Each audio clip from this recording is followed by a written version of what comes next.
Looking back at the beginning of the current console generation, one can't help but applaud Phil Spencer and his team for doing everything in their power to transform the Xbox One into an appealing console. A piece of hardware that basically started out as a $500 brick, shunned by the global gaming community due to the consumer-hostile business practices it represented, is now a great console thanks to a drastic strategy shift headed by Spencer. The Xbox One offers incredible value in the form of a massive backwards compatibility program and innovative services like Xbox Game Pass. While I would argue that the immense backlash against Microsoft was absolutely justified during the initial phases of the console race, and even more so a necessity in order to usher in meaningful change, it's also important to acknowledge that we are not dealing with the same console anymore. Xbox has changed for the better.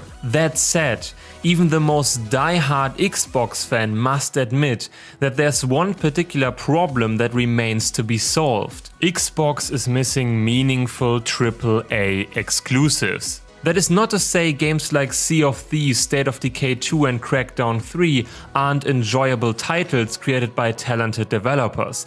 However, only someone who is putting brand loyalty over facts could claim that Microsoft isn't light years behind Sony in terms of unmissable high-quality exclusives. PlayStation is hellbent to offer an unbeatable lineup of staggering games, and they are succeeding. Eye-catching titles like Death Stranding, God of War, Ghost of Tsushima, Last of Us Part 2 Horizon, and so many more are the main reason why Sony's E3 conferences tend to tower above their competition. But maybe, being aware of such criticism, Microsoft has something special in store for us at this year's E3, something that could catch people off guard. Here are my Microsoft E3 2018 predictions. Please enjoy.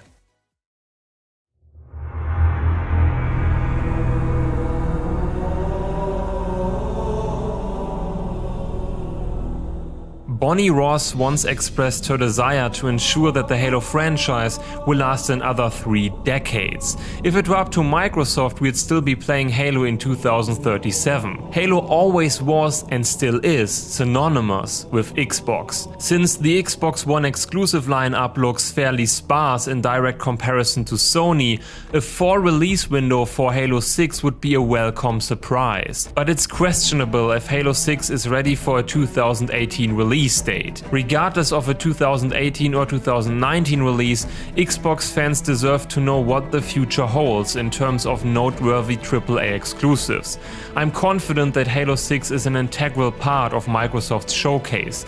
Master Chief's strong presence is desperately needed.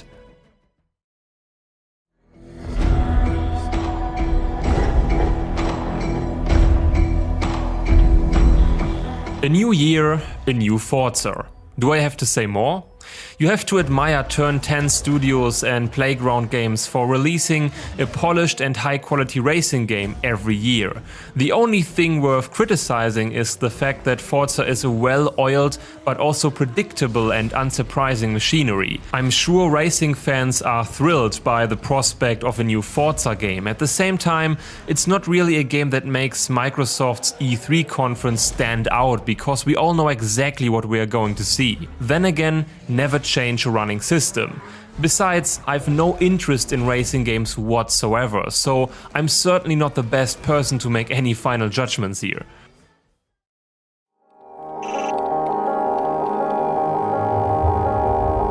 Come touch me like I'm an ordinary. Obviously, CD Projekt Red's upcoming open-world RPG isn't an Xbox One exclusive, but what it most definitely represents is a killer app worth fighting for. Microsoft may be struggling in the exclusive department, but that doesn't stop them from reserving highly anticipated games for their conference. Whoever manages to showcase Cyberpunk 2077 on stage is guaranteed to gain the full attention of the gaming media. Before Witcher 3, CD Projekt was primarily a PC developer. For this reason, and due to the fact that Witcher 3 Wild Hunt showed up a couple of times during Microsoft's E3 conferences, I think this year will be no different.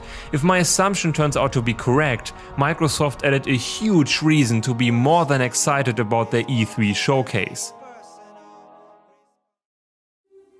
They say the time of heroes is over.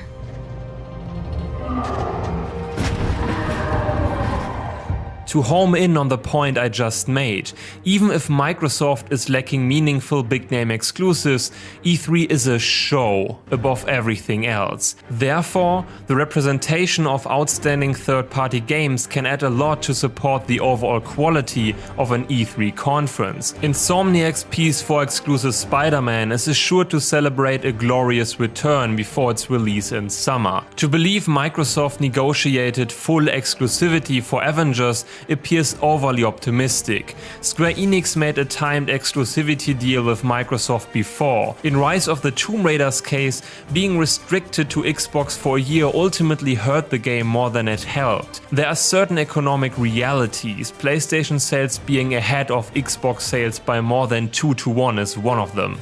Nevertheless, if Crystal Dynamics is ready to reveal first footage, Microsoft should try to counterbalance the strong presence of Spider-Man at Sony's stage.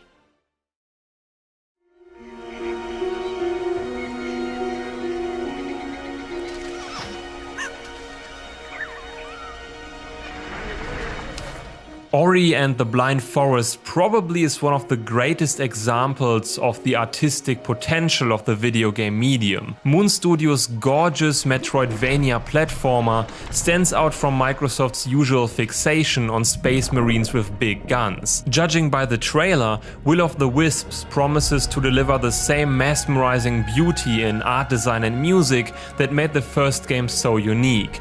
Every single frame looks like the colorful page from a book of fairy tales. A release date accompanied by a new trailer should be a safe bet.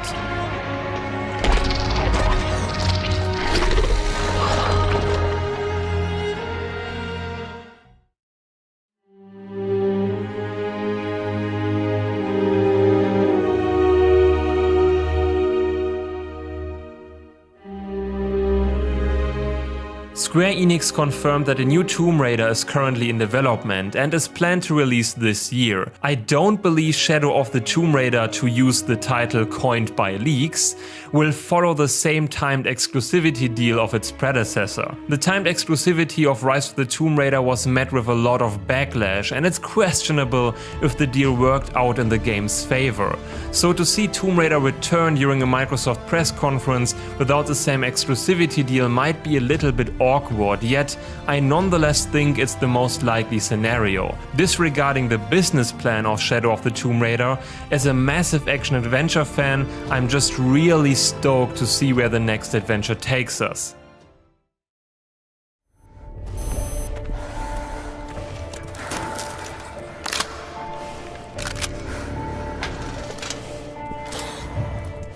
Metro Exodus was first revealed during Microsoft's E3 2017 press conference. The Metro series is known for impressive visuals, and the newest title certainly continues this tradition. Metro Exodus is still scheduled to release this fall. Therefore, 4A Games should be willing to share a concrete release date around E3.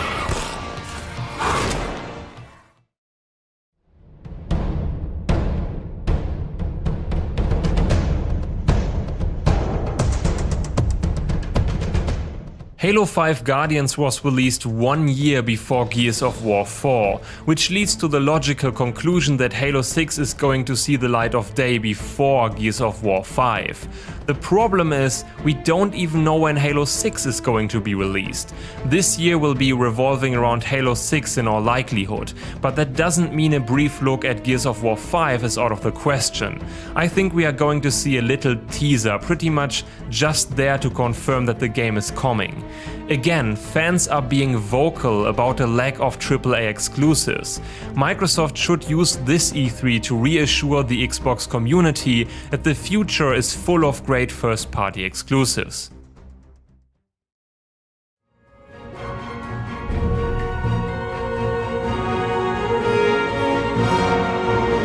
A According to Eurogamer, Playground Games is trying to reinvigorate the Fable franchise. In early 2016, Fable creator Lionhead was shut down, and with them, Fable Legends. As tragic as the fate of Lionhead is, fans might get what they are asking for nonetheless. Fable aficionados expressed their concern regarding the new free-to-play multiplayer direction of Fable Legends. Well, apparently Fable is not only alive and well. If Eurogamer's sources are to be believed, Playground's Fable stays true to the open-world action RPG roots of the series, with a strong focus on quirky characters and storytelling. Informing fans about the existence of a new Fable by means of a teaser would be another way to reassure Microsoft's ongoing support of ambitious exclusive content.